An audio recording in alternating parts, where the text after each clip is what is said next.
Bonjour, bienvenue dans le Medcast. Aujourd'hui, nouvel épisode, nouvel item. On retourne sur un peu de néphrologie.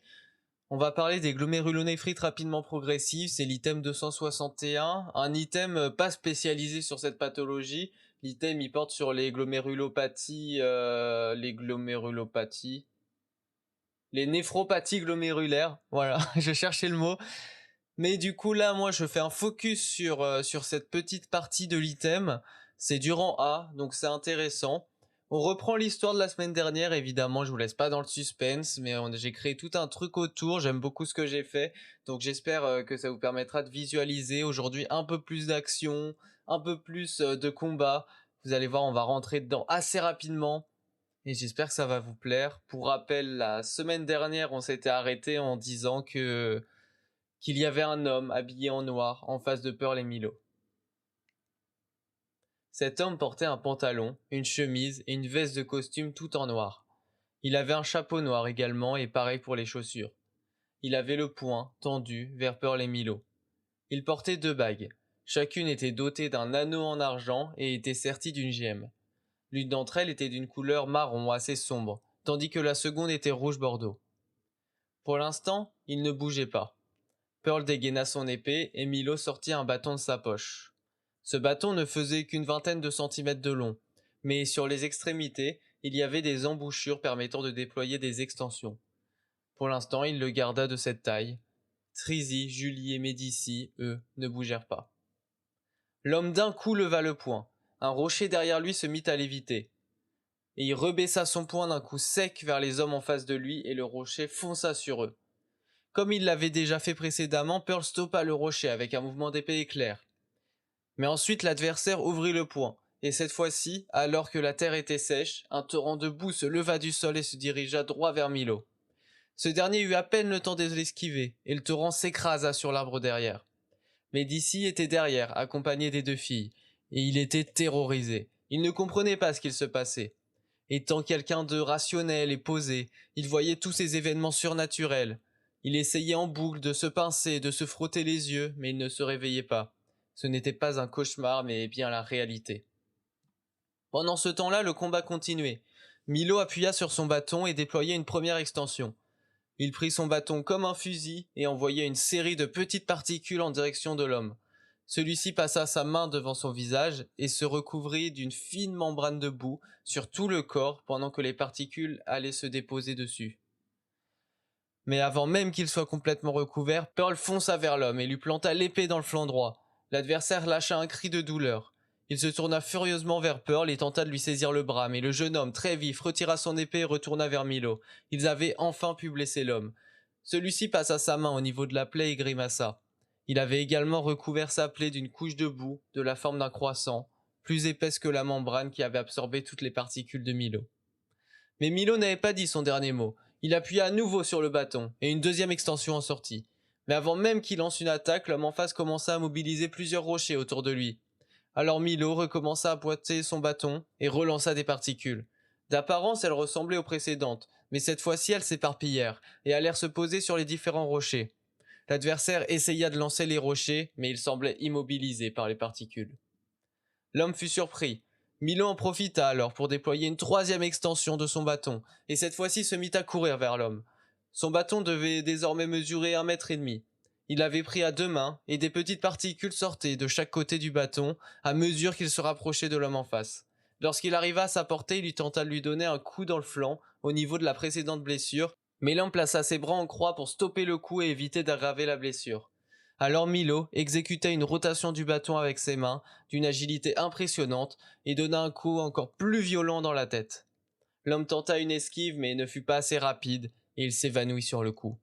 Milo et Pearl relâchèrent la tension et rangèrent leurs armes. Médicis courut alors vers Milo. Celui-ci, qui était encore sur ses gardes, ressortit son bâton aussi vite. Mais Médicis se jeta à ses pieds et commença à lui asperger un produit sur le mollet. Milo regarda alors et vit qu'il avait le mollet ensanglanté. Il ne s'en était même pas rendu compte, mais il avait été touché par le torrent de boue lorsqu'il avait tenté de l'esquiver. Mais Médicis put nettoyer et panser la plaie. Il se releva ensuite et demanda des explications sur ce qu'il venait de se passer. Qui était cet homme? D'où venait cette magie qu'ils utilisaient? Et qui était-il? Julie se rapprocha et posa sa main sur son épaule. Elle lui dit : « Calme-toi, tu nous as déjà bien aidés. Assis-toi et on va tout expliquer. » La nuit tombée, pendant que Pearl s'occupa d'aller chercher du bois, Milo commença, lui, à allumer un feu. Ils s'assirent tous autour et les étrangers racontèrent leur histoire, avec cet homme qu'ils avaient ligoté juste à côté. Fin de l'histoire. Ça y est, on est au bout de ce petit bout d'histoire. Vous avez vu beaucoup plus d'action. Maintenant, on va traduire ça médicalement. L'homme en noir déjà, il porte 2 anneaux avec des gemmes. Donc vous verrez que ces anneaux, au fur et à mesure, ça fait partie intégrante de l'univers dans lequel on évolue. Et en fait, ils permettent de contrôler un élément, pour faire simple. Mais ça, on va le détailler plus tard. Ce qui est important là-dedans, c'est qu'il y en a un qui permet de contrôler les rochers et l'autre la boue. Donc là, petit flashback sur l'épisode du syndrome néphrotique.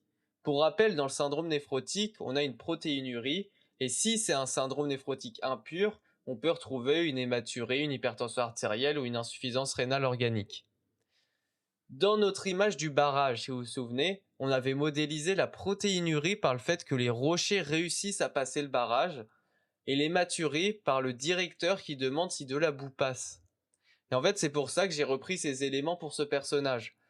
La définition de la glomérulonéphrite rapidement progressive, au final, c'est une insuffisance rénale qui évolue rapidement, donc en quelques jours ou semaines, et un syndrome glomérulaire qui va associer hématurie et protéinurie, la boue et les rochers.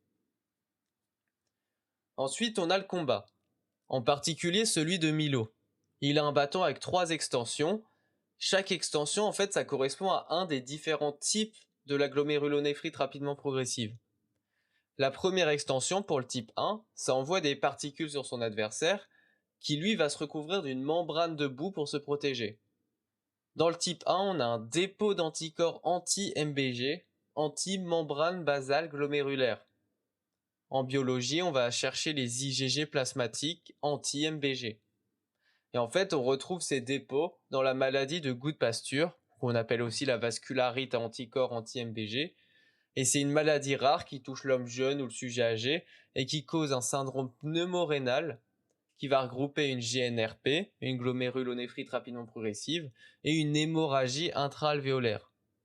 Mais attention parce qu'on retrouve aussi des syndromes pneumorénaux dans d'autres maladies, comme dans la granulomatose avec polyangélite ou dans la polyangéite microscopique. Ça, c'est des causes de GNRP de type 3. Et dans cette même partie de l'histoire, on voit Pearl foncer sur l'homme en noir, planter son épée et revenir très vite. L'homme recouvre ensuite sa plaie avec de la boue sous la forme d'un croissant. Et en fait là l'idée c'est de rappeler la biopsie rénale qui est urgente dans la GNRP. Déjà elle permet d'orienter vers la cause, type 1, 2 ou 3. Et à la biopsie on va retrouver des croissants extracapillaires. Et cette biopsie elle a aussi un intérêt pronostic. Plus on va retrouver des lésions fibreuses importantes, moins bon sera le pronostic. On continue avec Milo, qui déploie sa deuxième extension. Là on passe au type 2. Cette fois-ci les particules vont se disperser et s'agréger sur les rochers. Parce que sur le type 2 on est sur un dépôt de complexe humain. Parmi les maladies on peut retrouver la néphropathie à IgA primitive et le purpura rhumatoïde, la cryoglobulinémie, le lupus érythématodisséminé ou encore les glomérulonéphrite des infections bactériennes. Donc en biologie, on va chercher la cryoglobuline, les anticorps antinucléaires, les anti-ADN et aussi une baisse de C3 et de C4.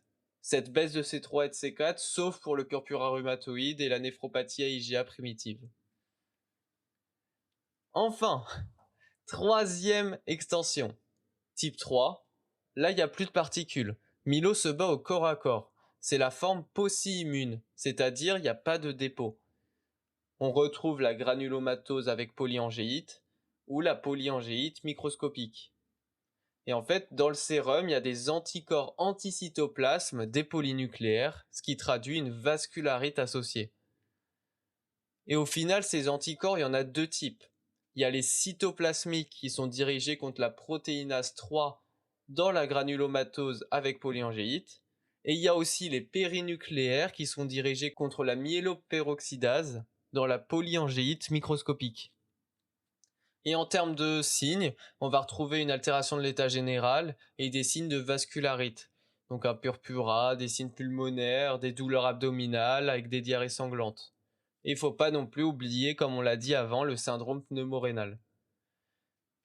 Et petit truc en plus, pour la granulomatose avec polyangéite, il existe des signes extra-rénaux évocateurs comme une rhinite croûteuse, des nodules pulmonaires ou même une tumeur rétro-orbitaire. Et enfin, Medici va soigner la blessure de Milo, ce qui nous fait une transition pour les traitements des GNRP. De manière générale, donc on a une association de corticoïdes et d'immunosuppresseurs. Et aussi, la GNRP, c'est une urgence thérapeutique. Ça évolue très vite. C'est dont c'est le nom, rapidement progressive. En phase aiguë, on va avoir une corticothérapie avec du cyclophosphamide intraveineux ou du rituximab. Et on peut aussi avoir des plasmaphéreses dans les formes les plus sévères. Puis ensuite, à plus long terme, on va garder un traitement immunosuppresseur d'entretien, au moins 2 ans, parce qu'il y a des rechutes fréquentes. Et avec tout ça, la survie rénale à 5 ans, elle est évaluée à peu près 80%. Voilà, je pense qu'on a fait le tour. J'ai dit tout ce qu'il y avait à dire sur la GNRP, la glomérulonéphrite rapidement progressive. Vous voyez, il n'y a pas non plus 3000 trucs. Globalement, il faut surtout retenir les 3 types, je pense. Déjà, comprendre qu'il y en a un, c'est par dépôt d'IgG, il y en a un, c'est dépôt de complexe humain, et l'autre, c'est sans dépôt. Déjà, rien qu'avec ça, j'ai envie de dire, on a les bases. Après, sinon, c'est de la physiopathologie, quoi, globalement. Donc voilà. En tout cas, j'espère que l'histoire vous a plu. Ça a un peu plus d'action que dans les précédentes. La semaine prochaine, on revient sur un format plus calme, puisque du coup, vous l'avez compris avec la fin de l'épisode, ils se sont posés et ça va raconter un peu un petit bout d'histoire. On va comprendre quelques petits trucs. En tout cas, merci d'avoir écouté et je vous souhaite de bonnes révisions.